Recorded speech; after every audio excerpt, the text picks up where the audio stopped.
জন্মদিন কিংবা গায়ে হলুদে অথবা বাসার যে কোনো অনুষ্ঠানে এরকম সুন্দর একটি পিঠা বানিয়ে খুব সুন্দর করে একটি প্লেট সাজিয়ে নিতে পারেন। হ্যালো, আসসালামু আলাইকুম ভিউয়ার্স, কেমন আছেন সবাই? হোমমেকার কিচেনে আপনাদের স্বাগত।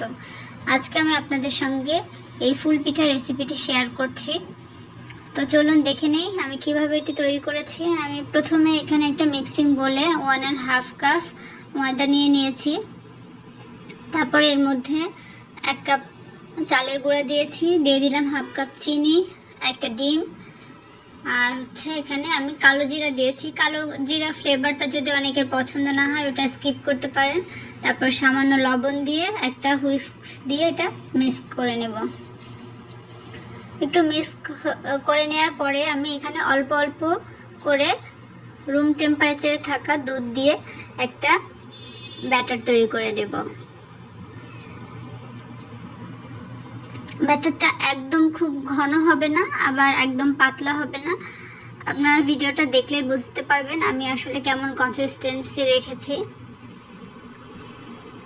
তো দেখতে পাচ্ছেন আমার ব্যাটারটা গোলানো হয়ে গিয়েছে, আর এটার কনসিস্টেন্সিটাও দেখে বোঝা যাচ্ছে কতটা ঘন বা কতটা পাতলা হবে। তো এটা আমি এখন ঢেকে 10 থেকে 15 মিনিটের জন্য রেস্টে রেখে দেব। আর এর ফাঁকে আমি ফ্রাই প্যানে এটা ভাজার জন্য তেলটা গরম করতে দিয়ে দিচ্ছি। এবারে এই তেলের মধ্যে আমি পিঠা বানানোর ছাঁচটা গরম করার জন্য রেখে দিচ্ছি। এটা যখন গরম হয়ে যাবে তখন এটা ব্যাটারের মধ্যে ডুবিয়ে পিঠাটা ভাজতে হবে। তো আমার ব্যাটারটা রেস্ট কমপ্লিট হয়ে গিয়েছে, 10 থেকে 15 মিনিট হয়ে গিয়েছে। এখন আমি পিঠাগুলো ভেজে নেব। তো ভাজার আগে আমি আরেকবার একটু গুলিয়ে নিলাম।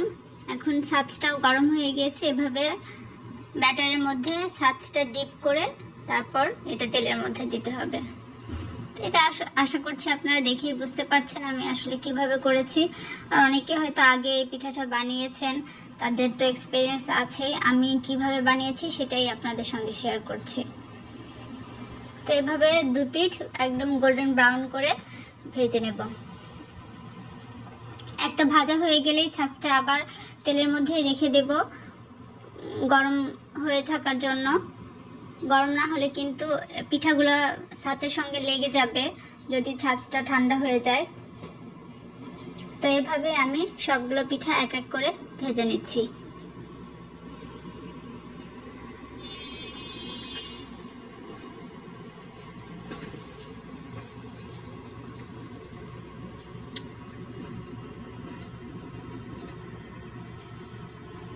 দেখতে পাচ্ছেন ছাঁচটা আসলে গরম থাকলে পিঠাটা একদমই লেগে যাবে না, অনেকের হয়তো লেগে যায়। তো আমার সবগুলো ভেজে নেওয়া হয়ে গিয়েছে। এখন আমি একটু সাজিয়ে নিচ্ছি আমার মতো করে। এটা আসলে এমনি যদি প্লেটে উঠিয়ে রাখা যায় তাহলেই সুন্দর লাগে এই ফুলঝুরি পিঠাটা। এটা আসলে দেখতেই এতটা সুন্দর, আর এটার টেস্টটাও কিন্তু অনেক মজার হয়। যারা আপনারা বানিয়ে খেয়ে দেখতে পারেন। তো এই তো হয়ে গেল আমার ফুলঝুরি পিঠা।